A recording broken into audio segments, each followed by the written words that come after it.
Good evening, everyone. I'm meteorologist Adam Kolpak. It looks like we've got high pressure in control. That means hot temperatures, especially for the inland valleys over the next few days.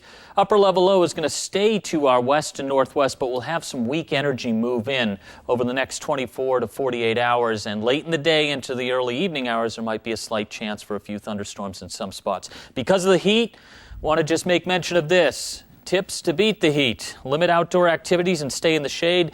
Do outdoor work in the mornings or evenings. Don't leave kids or pets inside vehicles. Wear lightweight and light-colored clothing.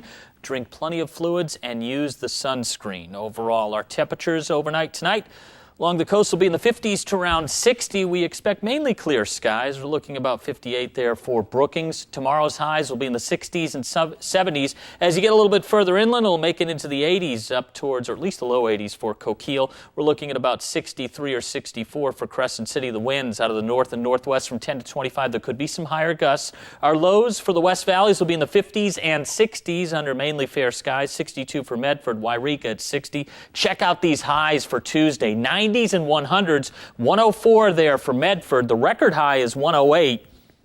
Either way, it's just going to be a scorcher here. Slight chance for some late-day thunderstorms for Siskiyou County. Some of these storms may produce some strong and gusty winds and limited rainfall since we don't have that much moisture in the atmosphere right now. Mount Shasta City there at 97. East of the Cascades, lows will be in the 40s and 50s. Klamath Falls there at 52. Chemult there at 47.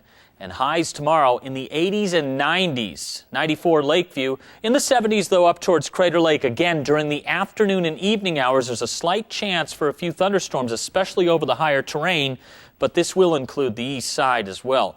The Rogue Valley, your 7-day forecast, I did put in that slight chance for a late-day mountain storm for Wednesday afternoon to the evening hours. 96 for Wednesday, again 104 on Tuesday. Right into the 4th of July, we're looking at 91 with mostly sunny skies. Your lows will be in the 50s and 60s. So we do, quote-unquote, cool down a little bit towards the end of the work week.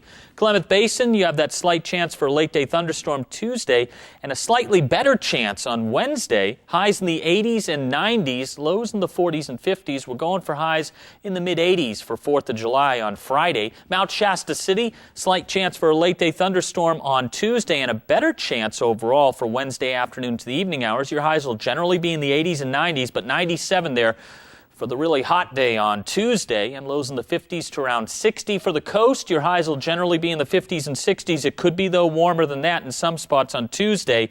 We cool down towards the end of the work week where we get back into the pattern of possibly some late night and morning areas of low clouds and fog, and your lows will generally be in the 50s to around 60.